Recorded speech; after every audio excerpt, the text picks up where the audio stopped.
I know you don't like me to talk about your socks. I mean, Andy doesn't. Andy. Okay. Dear Shandy. Welcome back to another Dear Shandy Golden Bachelor recap, listeners. Hello, Andy. Hello. How are you today?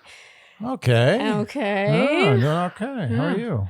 I'm also okay. I feel a little shook by this fantasy suite episode. You are. You were shook. I haven't seen you that shooken in a long time after an episode. I'm really struggling. I'm struggling with knowing what's going to happen. I know. When you like everyone this much, you know, you want to believe them to be the best people, but you also don't want anyone to get hurt. Like, I don't want to see anyone get hurt. Yeah. Anyway, shall we get going? For someone to rise up, someone else has to fall. Oh, is that what it takes? Yes. That's true, actually. A race cannot be won if there's no loser. No. Okay, well, shall we get going? Episode 8, Fantasy Suite Week. We are in Costa Rica. And here we learn, just at the very top of the episode, that Gary retired at 55. That's how good a restaurateur he was. Oh my God. What a schmoozer he is. He's been reaping the rewards for the last 17 years. So right off the bat, Gary and Jesse chat. Gary says many people may be wondering if people his age still knock boots. And he asks if Jesse wonders about his own parents. So this is in response to Jesse delicately picking his brain about fantasy suites. I love how Gary responds to people asking about sex. Yeah. And that is a perfect response because not only is it the appropriate response, like, well, what about your parents? You think your parents don't? But it also is a dig at Jesse because it makes him feel uncomfortable. He's like, oh, you want to do that to me? Yes. I can do it back to you, but in a way that such a good restaurateur. Oh man, it's such the perfect response because it is kind of, I find the question, and not on Jesse, I mean, he's told to ask these questions, and I think everyone is sort of slightly wondering. Yeah. I just think that the question itself is inherently insulting. Yeah. It's to suggest that, oh, you're old, you don't have sex. Yeah.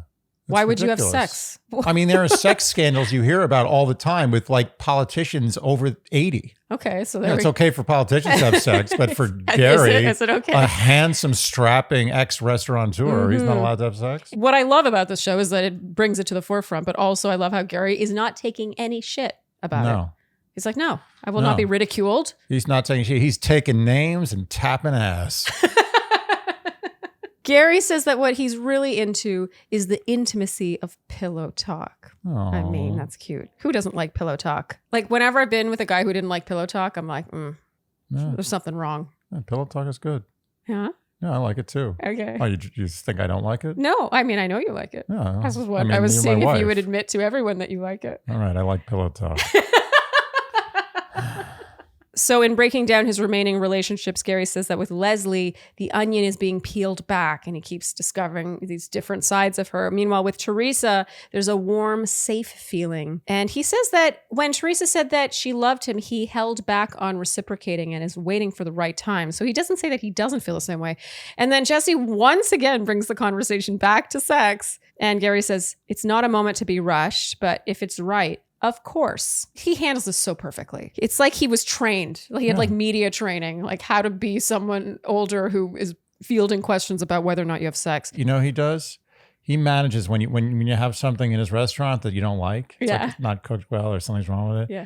He makes you feel good about not liking it and also manages to not blame anyone else in the restaurant at the same time. Oh, that's a delicate balance, actually. Yeah, he makes you feel good. He makes you feel like, you know what, I feel good. That was a good not liking of something. Yeah, he makes you feel validated. And no one, he's not like, oh, the chef screwed this up again. Oh, the server. So that would suggest that Gary doesn't not love Theresa. Andy. Okay, so that brings us to Leslie's overnight. As he reveals that they'll be rappelling 170 feet to get to a waterfall, Andy, you had this sudden realization. You said, oh my God, he's Mr. Rogers. Totally. Is he not? I keep hearing his voice. I'm like, he reminds me of somebody. Oh, it's his voice. No, it's his way, everything. But it's particularly his voice. It's the metered way he speaks. Just the pace. Yeah. And the pronunciation. And the gentle, and the high-ish lilt. voice. Yeah. It sounds like Mr. Rogers in all ways. He is Mr. Rogers with a little bit of Carl Sagan sprinkled in. He's like a sexy Mr. Rogers. Like Yeah, I feel but like Carl Sagan was sexy. Okay. Leslie's very nervous about repelling, and a highlight is her saying, I gave birth 3 times. I should be able to do this. I thought that was cute. And the music is very action movie. I gotta say, though, the repelling, it looked a little dicey for a second there. You know, repelling is one of those things where if you're looking at someone repelling, you're like, oh, that doesn't seem that bad. Yeah. But when you're actually doing it, I gotta be honest, I was not super comfortable repelling. It just looked very wet. It's scary. It's scary. When they arrive, Gary says, now we have a story to tell. Oh, that's cute. They chat in the water here, but really nothing of note is shown. It's just basically them making out, which brings us to the evening. Going into it, Gary in his ITM says that they both have rose-colored glasses on. He says, admittedly, I do as well. So he's not saying she just has rose-colored glasses for him. But he says directly to her, he was like, you haven't asked me hard questions in quite a while. I thought this was pretty ballsy to open with, honestly. And she responds with, when was the last time you had sex? I mean, it's not the question he was looking for. No. But, I mean, he gives us a good hearty laugh, and then he responds a long time. Andy, you said, no. I would bet anything Gary's had sex very recently. Oh, yeah. No, Gary's been hitting it. Pretty sure. I feel like you have this impression of Gary that might be completely inaccurate. I think there's 2 sides of Gary. Uh-huh. And I think the side you see is accurate. Yeah. And I think there's another side. Okay. And that's also accurate. We think that she says for her it's been about a year. I got to say, though, I didn't love that that's where she went with this. I think if someone says to you, you haven't asked me hard questions in a while, to me, that should be met with, like what are you wanting me to ask? Like there's a deeper question being asked. I think it was an opening for a serious conversation. Yeah. And she turned it into a joke, which is fine often. Yes. But in this particular case, not great Yeah. because they don't have that much time left to talk about the big things. Yes. And if they haven't talked about a lot of big things, especially if she hasn't asked those questions, Yes. there's an issue. Yeah. For me personally, just because I think that he was really giving an opening there, I found that this was taking like the shortcut out of having a serious you know what I mean? Like the last time you had sex is not a hard, like, come on. I actually think he humored her very well in the way that he would humor the person who's not winning. Okay. Gary asks what their life would look like. Again, he's asking the questions. This is something I don't know if I just didn't notice it before, or maybe Leslie has just been backing off. Mm-hmm. You know, he says she hasn't been asking him hard questions in quite a while. I'm wondering if she did at some point. But I really realized this evening and this date that Leslie she doesn't give a lot. No, she doesn't. She does not give a lot in like making a conversation, keeping it flowing forward, like asking random curious questions about him or what their life would look like. It often feels like he's leading. Yeah. And in a way that feels representative of their dynamic. That's sort of like he's her safe haven and she is being held safe. I'm glad you brought this up because compare their average conversation, even the good ones, whatever those are, to the diner date. I always bring it back to the diner date. They've been covering up for the diner date. You know, a lot of people came to your side in your argument about Theresa. A lot more people are going to come in a couple of weeks. He asks what their life would look like. How and where would they live? Again, he has to ask this. She says she doesn't want to leave Minneapolis permanently, but she loves him and wants to be with him and they can figure it out. And he says those are the magic words. I do find that is... there's going to come a point where we'll figure it out is not going to cut it. You know what this is? This is going to be a very specific analogy, but I want you to work with me on this. Okay. A really great owner of the restaurant. Yeah. He makes everyone feel special, right? He's got to make everyone feel special. Absolutely. He can never let anyone feel less special than anyone else. But there are times when someone comes into the restaurant who needs to be made to feel special, but they're like a VIP. They come all the time. They're a regular. Yeah. And he's in the process of finishing up, making someone else feel special. And he's rapping, making someone else feel special. But not quite done. But he sees he's going to miss the window of making the new person feel just as special.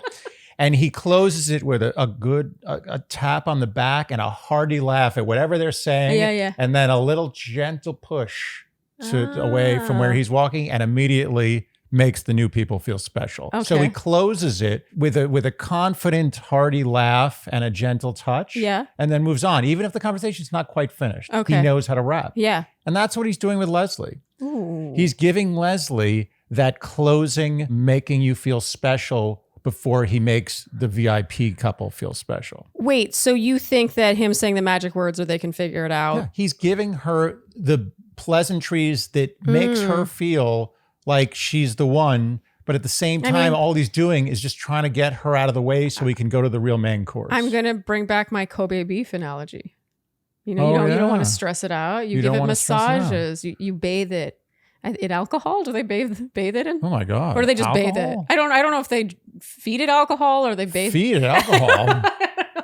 They treat Kobe beef apparently very like it has a very cushy life while it's alive. Do they feed them beer? Do they drink beer? Something like that, or they bathe it in beer. Is there something weird? I don't know about the bathing. They probably don't bathe it. I don't know. In beer. This is sounding. This sounds expensive. Although bizarre. Kobe beef should be expensive. Okay, well, he says that if they decide they're right for each other from his perspective and hopefully hers, from that moment forward, it's till death do us part. I mean, there's two things to observe there. One is, that's a pretty serious statement to say if he's not picking her. And the other thing is, till death do us part. Someone said that our bet was over, but they're wrong. Our bet will be over when we get to the absolute finale of the show, which is whether or not there's an engagement. Yeah. And based on that line, till death do us part, that would suggest that there could be, meaning you would get the $20. I understand, but I'm just addressing people talking about our bet and saying someone owes someone money. We don't owe each other money yet. Oh yeah, you will be owing me money, but not yet.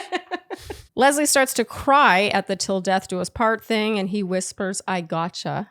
Well, look, he really melts. I think Leslie's fragility does it for him. Yeah. I think that's honestly one of the things that he's like really drawn to the most about her is that he wants to save her. I think it's a damsel in distress. Yeah, and it's very powerful. And a lot of men have that, honestly. Yeah. She says, till death do us part is foreign to her. She's never had that. She's been searching for it her whole life. Even through 2 marriages, she never felt that. She really cries here. He holds her and again says, "I gotcha." And she says she wants to do that. And he says, "Then we will." How do you explain that, Andy? 2-time Gary. Then we will. That's not conditional. That's just future simple. But isn't it? We've come to understand that Gary says things like this and doesn't necessarily follow through. I hate to say it, but no, it's true. Gary's got another side to him. And I look, all respect. He gives her the fantasy suite card and she says yes. And here we get that famous line of Gary's. It's not about who you can live with. It's who you can't live without. I think it was Trista Sutter who told him that. Yeah. Really made quite the impression. It's been the theme all season. Yeah. And he says to Leslie, "I think you're the one. You're that one." Yeah. So interestingly, that's slightly different from how it was previewed. They just said, "I think you're the one." It was actually, "I think you're the one. You're that one, the one that I can't live without." Yeah. Still pretty encouraging. Yeah. Doesn't change my opinion at all. Oh my God. You can't be swayed. No. Okay, well, I'll give you more. He says, "I have to have you with morning coffee. I have to have you when I go to bed at night. I don't know how we'll decide where we live. We'll have to figure it out, but there's no one else I'd rather figure it out with." Okay. I get it. These are all big things. I took very thorough notes. No, you did. Because I think that it's something about him saying this to Leslie in particular, because she has been harder to open up. She does struggle with the jealousy more. She is more, like she herself said, she's got insecurities with relationships. I feel that if he doesn't end up picking her, that's unbelievably cruel to have her open up and fall for it to this degree. What about to force Faith to say how much she loves him in front of her family? He's done this before. I don't know if he forced her. I felt it was forced her. He said to Ellen things. You're falling for the restaurateur. You know what you are? You're that couple who leaves the restaurant. You're like, he really likes us, right? It's like, no, he doesn't. He doesn't like you any more than the other people. He pushed you aside to say hello to a more VIP couple. Okay. And he can do that. He has that ability. It's in his blood. He retired at 55. Do you know how good a restaurateur you have to be? That's very There young are restaurateurs who go to their deathbed, never making a dime. He's a Steven Starr level restaurateur. Isn't it David Starr? Is it Steven Starr? I thought it was Steven Starr. I think it is Steven Starr. Sorry. Well, that's a really interesting bone to pick of this whole restaurateur conversation. I deserve that. I just struggle with this because I think it's cruel if he's not picking Leslie, and that's why I've been really struggling. Last week you brought me over to your side, and I was like, okay, I conceded. I said, okay, he's picking Theresa. But I just think it's, for Leslie's personality and her history in particular, it's just like, how can you not see the 2 steps ahead? How can you not see the damage this will cause? The devil's come to town. I mean, you've said it before. We've called him the Grim Reaper. Cute audio of them as the lights go out, of them talking about the thermostat and her saying that she wants it at 69 degrees. I find their humor together, it's a little hacky at times. It's light. It's the humor he gives the people who he wants to shuffle out of the restaurant. I'm telling you. I'm not, you think this is now, you think I'm stretching this. I felt this immediately. I was like, Restaurateur. He's doing it with Leslie. He's getting her out. She's going to leave that restaurant feeling like top of the world. Like, she's like, wow, I really have a good friend in that owner. But she's just like everybody else. Oh, man. Storyworth, write the book of your life. That was a lovely jingle. That was nice. What a lovely lullaby of a jingle. Yeah. You can write the book of your life with Storyworth. More importantly, you can give the opportunity to your possibly elder family to write the story of their life. Yeah. I really love Storyworth. When this came across the Dear Shandy desk, first I was like, huh? Yeah. I don't get it. I need to be explained this. And that's what I'm going to try to do right now for the Shandys, because I think this is an unbelievable gift idea for anyone, but particularly your parents, honestly. Or your grandparents. Yeah, or your parents or grandparents. Because, your parents tell you stories about, like, I remember my dad telling me funny stories about his first job when he worked at a grocery store, when he used to like go biking with his brother. But wouldn't it be cool if those stories were all assembled in one place? Like a nice bound book. But it's also a daunting thing to be like, okay, write the entire story of your life in a book. And that's why Storyworth is so cool, because when you get a subscription, they send you a prompt every single week, such as, how did you get your first job? What toys did you like to play with when you were little? And like, what's the farthest you've traveled? Like simple prompts, but then, it gets the creative juices flowing. And then all he has to do is reply to that with as much or as little as he wants. And then after a year of that, so, it's just once a week, and he can fill it out according to his availability. It's not like he has to do it. Right. He can miss a week and then make up for it. He can do 2 next week, whatever. But the whole point is that after a year, that is all bound in a beautiful book. I cannot think of a more meaningful way to capture the memories of someone you care about. I couldn't agree more. And I think what this really does, which is it inspires families to get together and talk about interesting stories. Yes. And inspires memories too, because I think something like, what toys did you play with him when you were little, isn't necessarily something you would sit down and think about, but just even receiving that prompt will inspire you. Yeah. And even if you can only remember one, isn't that better than none? Do you know how many times my mother has told me something like about her childhood or her young adulthood, and I'm like, how the hell have you not told me that yet? Totally. And it usually only comes up because of context. Yeah. Something random you happen to be talking about. Yeah. Okay. Clearly, we're very passionate about made. Storyworth. I think this is such a great gift idea. I think it's super touching for the right person, the right parent, the right whomever, who just wants to document their lives in a way that is tangible and not just like a fleeting memory that you're like, okay, whatever. I can't remember. I'll just forget about it. So help your family share their story this holiday season with Storyworth. Go to storyworth.com/dearshandy today to get $10 off your first purchase. That's STORYWORTH.com/dearshandy for $10 off your first purchase. Storyworth.com/Shandy. Loamy is good for the earth, so give your green thumb some girth. No. But truly, we do love our Loamy. We do. Our Loamy is an electric countertop composter with the push of a button, one lone button. It's a very large, satisfying button. It is. You put in all your food waste, and we're talking food scraps, leftovers, eggshells, avocado skins, the parts of the pepper you don't eat. Scraps of meat. Yeah, apple cores, all that stuff goes in, and with the push of that button, you can turn all that food waste into soil, nutrient-rich soil that you can then sprinkle on your plants. Or you can just throw away and it doesn't hurt the earth. Oh, that's a good point. Let's say you don't even give a crap about... about... You hate plants.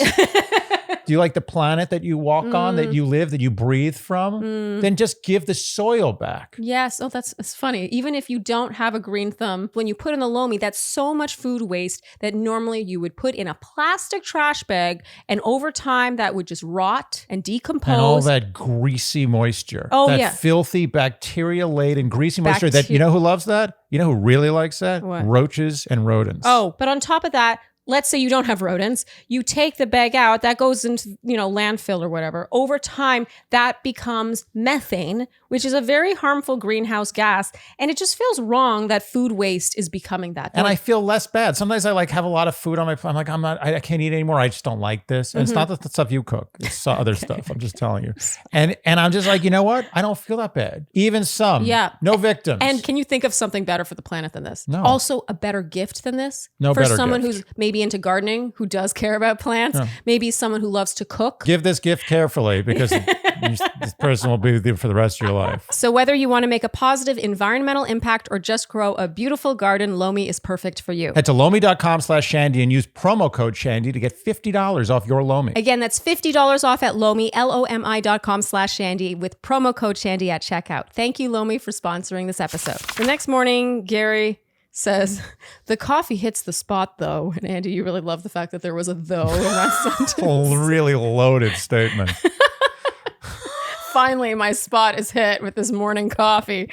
The highlight is Gary and his ITM saying, people want to know what happened in the fantasy suite, but it's no one's fucking business. Good for him. I love that. Yeah. Not enough leads say that. Yeah. He's like, it's no one's business what amazing pipe I just laid down.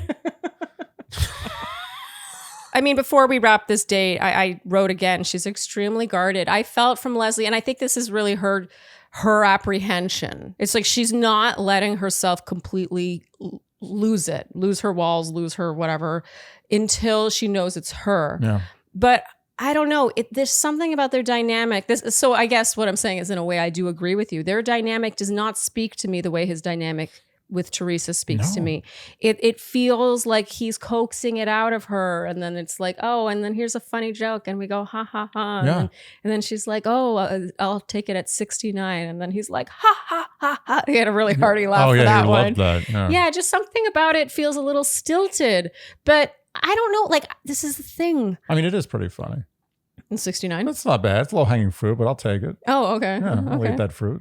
I don't know. I feel like I agree. I want more of a banter, like this is like a conversation that flows. Not, and I don't mean funny banter. I just mean like I said this, which brings you to saying this, which brings you to saying this. Not as much as this, like him asking her a question, her answering it, then him asking a question and her answering it. It's not an interview. Let me ask you a question. Let's just say Gary is given a proposition. Says there's a 6x6 room. Nothing's on the walls. Okay. It's a white room with one fluorescent light at the top, and there's 2 wooden chairs. There's nothing in this room. You're gonna be locked in that room for 24 hours. Okay. Get water, no food. Okay.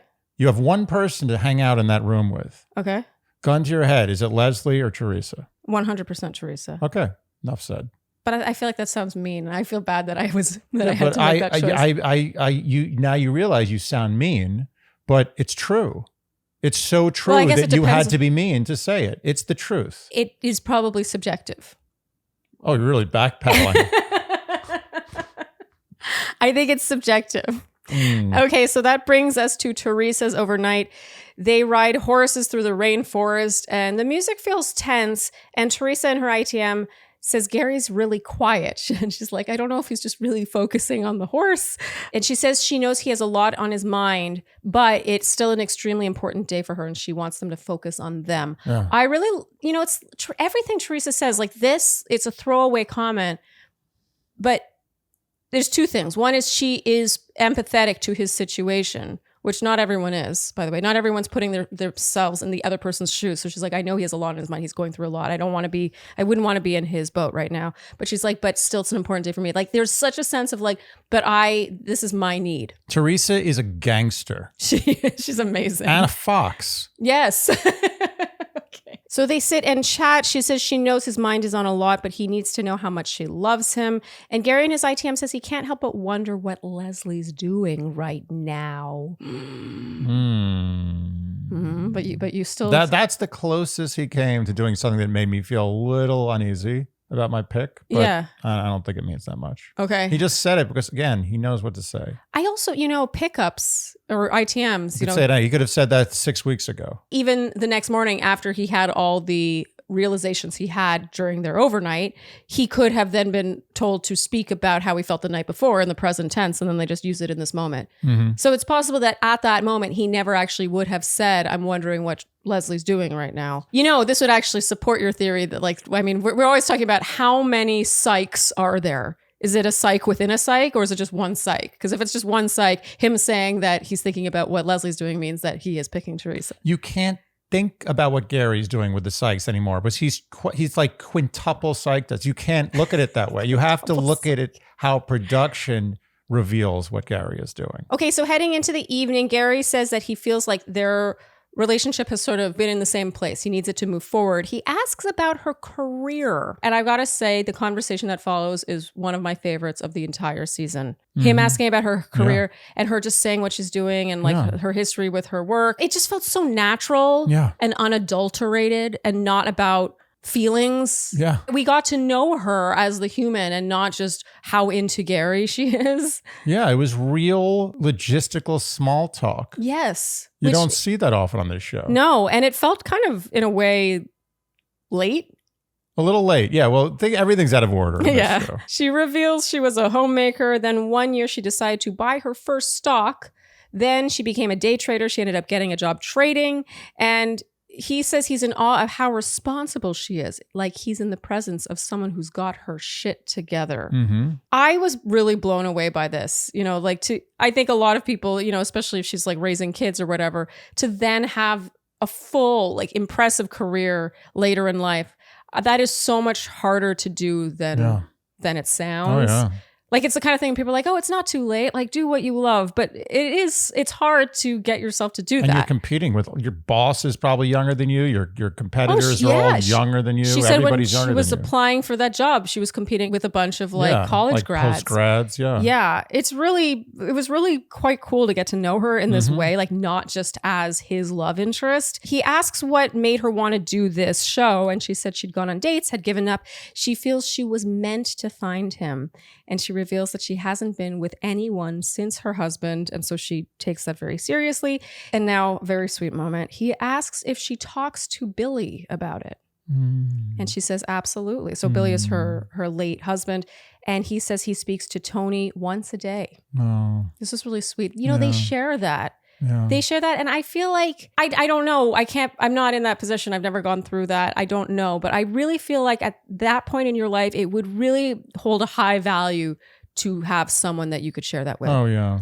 And that it's not, this is the thing about Leslie, and maybe I am unfairly making this assumption, but given Leslie's issues with jealousy, I worry that she would struggle, with the memory of his late wife, feeling like she can't compete with that. I'm going to take it a step further. I want to say something here, and I don't want it to be taken the wrong way, but Gary and Theresa share something that Gary and Leslie do not. And it is huge. Yeah. And it is the loss of a spouse. And on a similar timeline. On a similar timeline. Yeah. That cannot be underestimated. Yes. Gary gives her the fantasy suite card. She says yes. And as the lights go dim in the room, we hear him say, "You're really good at that." And she giggles. You notice how there wasn't a lot of chatter as the lights went out. There wasn't jokes about the thermostat. It was just right to business. You never see people in this age range having flirty, sexy banter.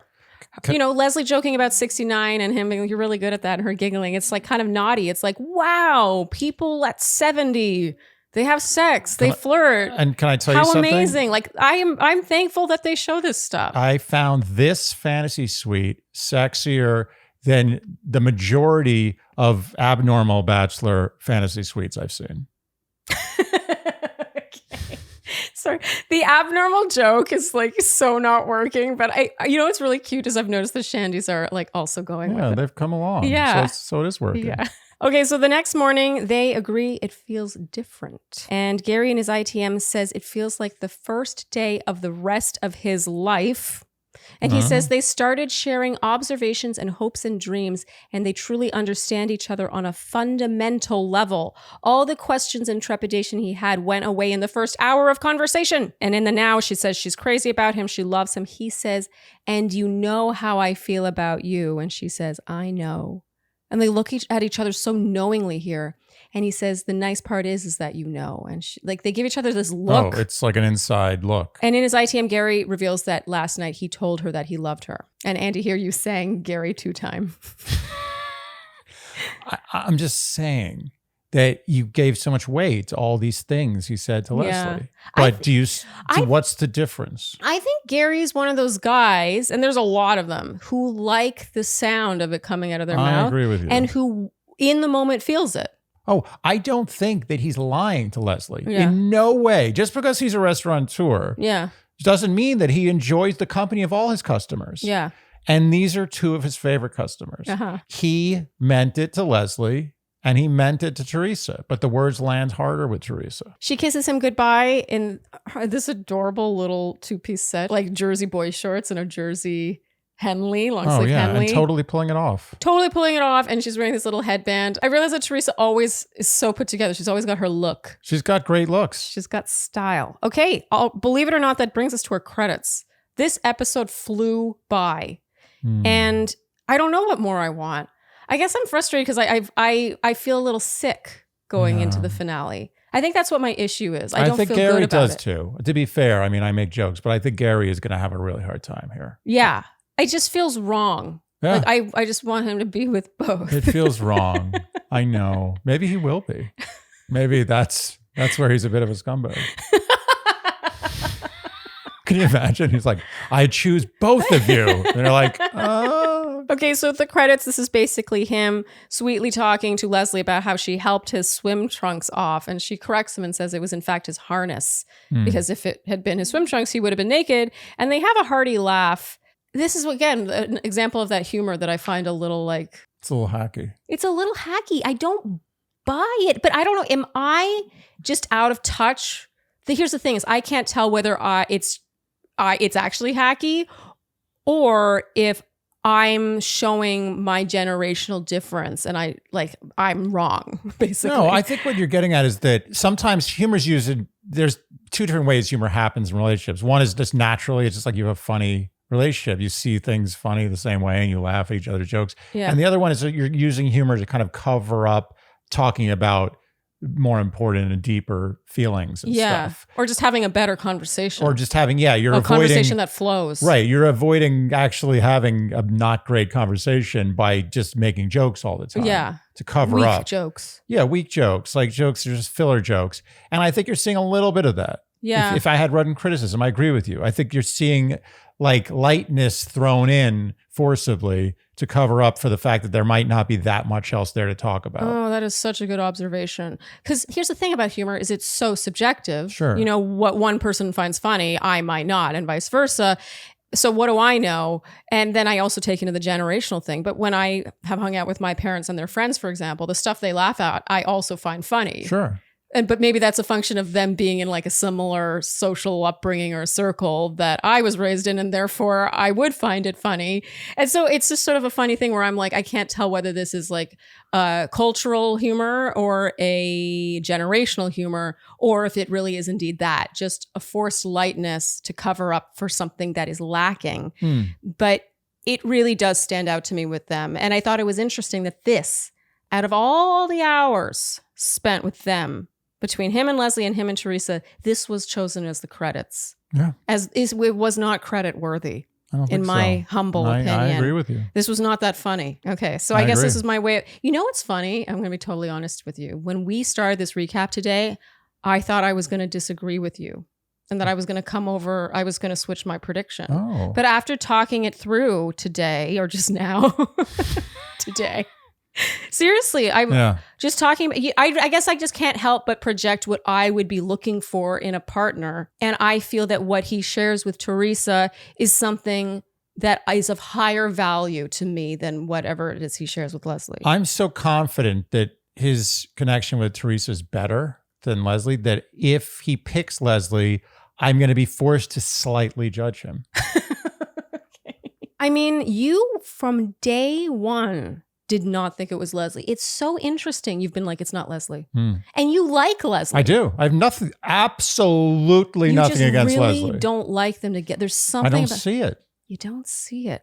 We're going to find out if we are just way off because I'm going to be honest, our predictions so far for this season have sucked. Yeah. They've sucked. We've been very bad at this. I mean, I have been very down with Theresa since the beginning, but she's bounced throughout. No, that's not true. Yeah, I've had her in the top 4 the whole time. Oh, very down. Down with Theresa. I thought you meant down. Down on Theresa. Yeah. No, Sorry, I've been down me. with. Okay. Yeah, get the lingo right.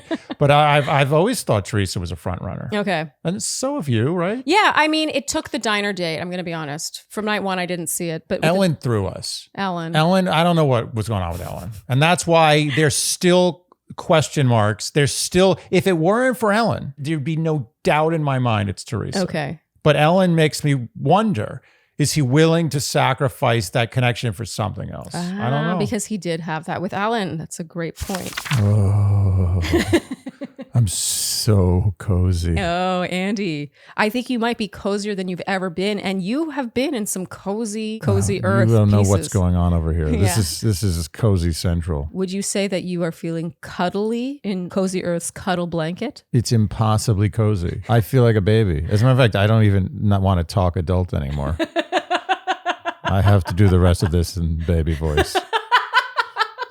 Adult Andy has left. So we're very excited to reveal Cozy Earth's new cuddle blanket. It's faux fur, very soft, very plush, double-sided. It's got the perfect weight. I actually like to use it kind of as a semi-weighted blanket. It's perfect for gifts.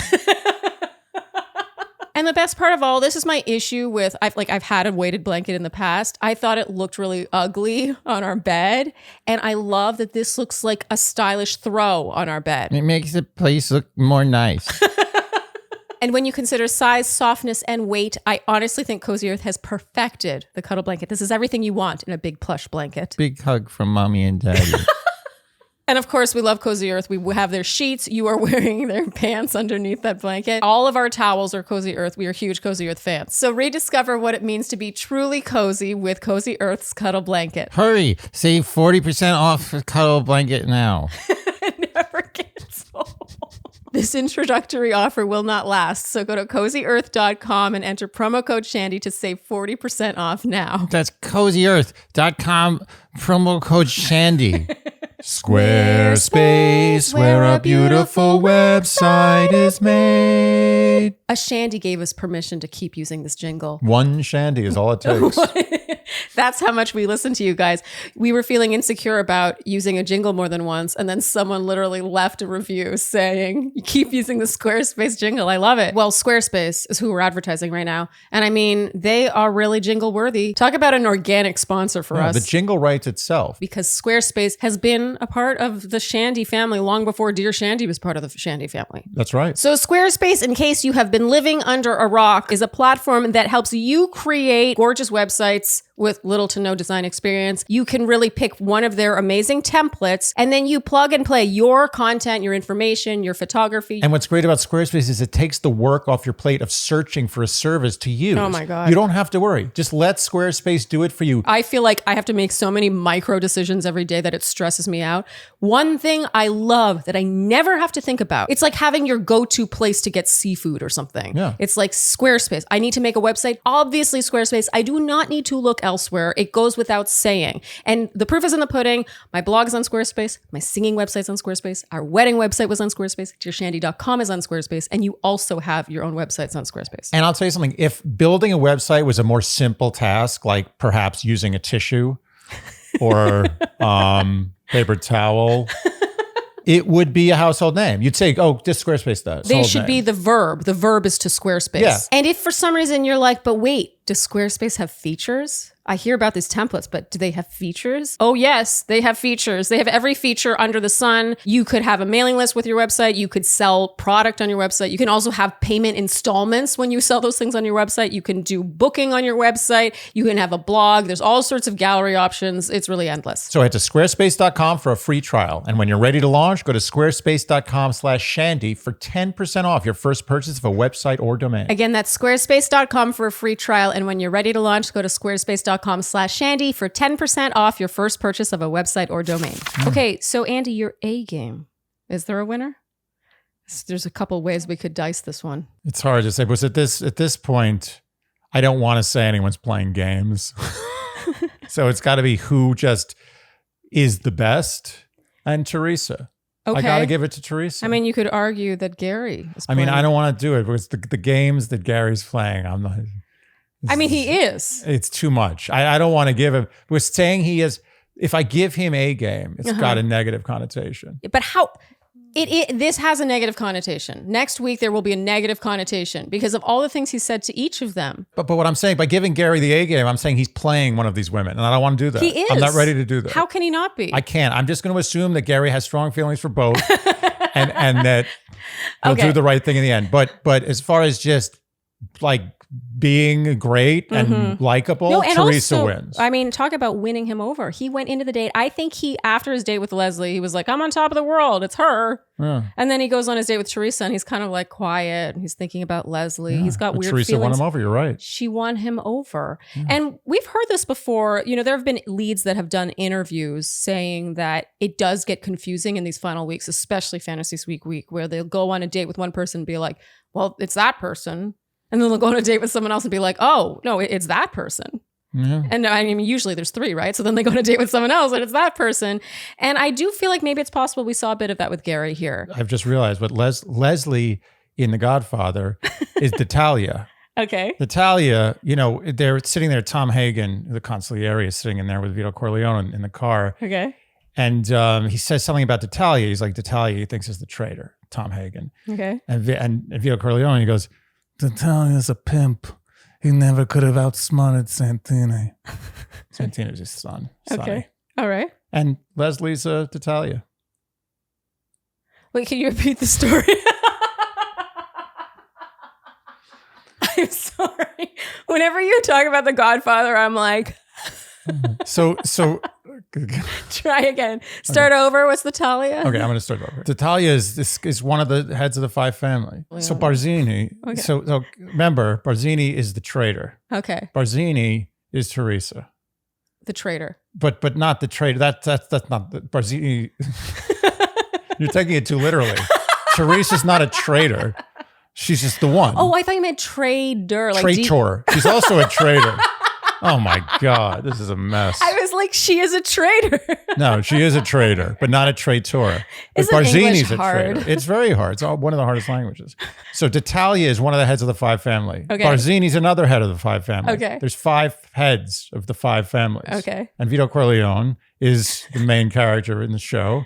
And he's sitting in the back seat of a car driving away from the meeting they just had with the 5 families. And Okay. Tom Hagen, who's the consigliere, he's like the main, the lawyer of the family. Facilitator. Yeah, he thinks after the meeting, he's like, oh, so Natalia is the traitor. That's what he's sniffed out. Yeah. And Vito Corleone and Sonny Santino is his son who was shot by one of these 5 families. It was probably set up by Barzini. But anyway, that's another story. You're doing that thing where you're starting to I'm lose too much, me, so don't yeah, do but that. it's Too much important because he information. says something about. Okay. So Sonny is his son. Okay. Santino is Vito Corleone's son who was murdered by one of the heads of the 5 families. Yeah. But my point is that in the car, Uh-huh. he says something about Natalia, and Vito Corleone is like, Natalia's a pimp.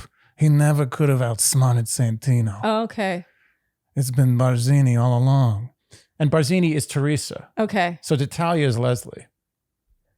Yeah, but you're making it sound like Teresa's the bad guy. No, it's not a direct correlation. Leslie is not a pimp either. She's just a person, a nice lady. Oh my God. The Godfather stuff is cracking me up. And I know you don't like me to talk about your socks. I mean, Andy doesn't. Andy. Okay. The number one rule of really? podcasts Okay. is no talking about the socks. Of podcast. Yeah. I personally feel that was slightly overcomplicated, but It was. that's the thing about The Godfather. You know, I know you love it. I know so many people love it, often men. Yes. But I do think that whenever I'm given some like Godfather comparison, it's like in The Godfather, it's like in The Godfather, I'm always like, it's not really like in The Godfather. Like in this case, no, Leslie's not a pimp and no, Teresa's not a traitor. It's more like just him saying it was Barzini all along. Like that's just the one sentence. Oh, I completely just used this as an excuse to talk about The Godfather. I agree with you. Okay. but it still applies. Yeah. Okay, so Andy, that brings us to our word watch. There were zero wives. Very surprising. Yes. A lot of mention of spouses Yes. and a husband here and there. And in the preview, I know someone's going to say, so I'll have to preempt this. Jesse said wife in the preview. But that doesn't count. Previews don't count? Does not count. They do not count. So there were zero, and there were 23 correct guesses, which is one of the lowest numbers we've had in a long time. Okay. So your chance of winning are almost 5%. Okay. Well, the winner, by the way, is a Mandy. Is this the first? It might be. This is a first. It might be. I'm not sure. It might be the think second. it is. First or second. It's a Mandy. And the winner is Jack Newsham. Congratulations. You are the winner of $200 to spend at Cozy Earth. Amazing. One of our all-time favorite sponsors. You're wearing their pants right now. And yeah, what a fantastic prize. So please email us by this Friday at midnight to claim your prize, Jack Newsham. And Andy, do you have a word for 2 weeks from now? In tradition, finger. Okay, finger. So if you would like to join in the Shandy Word Watch Fun and have a chance to win a phenomenal prize, a prize we have been teasing for weeks now, then you can join the fun by guessing the number of times you predict the word finger will be uttered in the grand finale. You must do so by commenting either below this YouTube video or on the Instagram post for this recap. You must do so by this Friday at midnight. Okay, so maybe over Thanksgiving, you've got some time. And if you guess correctly, you will be entered in a draw, and then one name will be plucked, and that person will win. Get this. This is a crazy, awesome prize. One item of your choice from Jenny Kane. This is up to a $495 value. Ooh. So you get to pick an item of your choice. And some of these pieces, I mean, they're just $495. This is an amazing prize. For listening to a podcast. Yes. And for everyone who doesn't win, because I presume there will be people who don't win, if you go to jennykane.com/dearshandy, they have 25% off right now. Yeah. So, a consolation prize. Such a great prize. You guys have heard us talk about Jenny Kane and how it's the creme de la creme. Chef's kiss. I call it Magnifico. I made it clothes. You've made it. Yeah. Started at the bottom. Now you're here. I feel more important when I wear my sweater. Yeah. Okay. So be sure to enter to win. All right, Andy. That brings us to our predictions. I almost feel like there's no point in talking about this, but I assume you believe Theresa is winning. I swear I started this recap thinking I was going to disagree with you. I really was.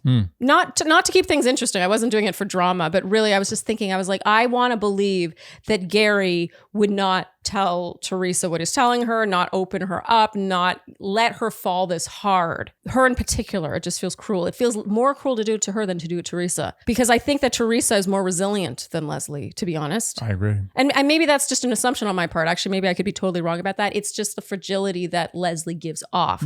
However, I cannot help but look at Gary's choice through the lens of what I care about, what I look for in a relationship. And how can I not be like, I think he has better conversations with Theresa. I think he's better understood by Theresa. He understands her better. They have this unbelievable shared experience.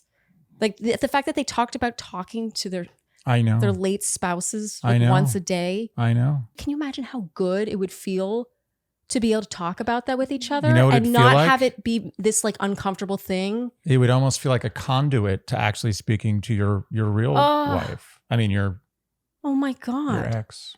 You're widowed. Okay, we got it. Oh, sorry, I didn't know what to call it. I clearly got it. Okay, sorry. No, that hit me. That's a great point. Because you could then share in what they would say. Like you could just become so much closer by being able to share that. It's like speaking to someone like let's say I used to live in Sardinia and I meet someone who used to live in Sardinia, and everyone I tell about Sardinia, they're like, all right, enough about Sardinia. I know Sardinia. I don't know. Maybe it's nice. And then you can relive Sardinia in that person's eyes and in the conversation. Yeah, except Sardinia is like you're the love of your life. Yeah. That's such a good point. A conduit.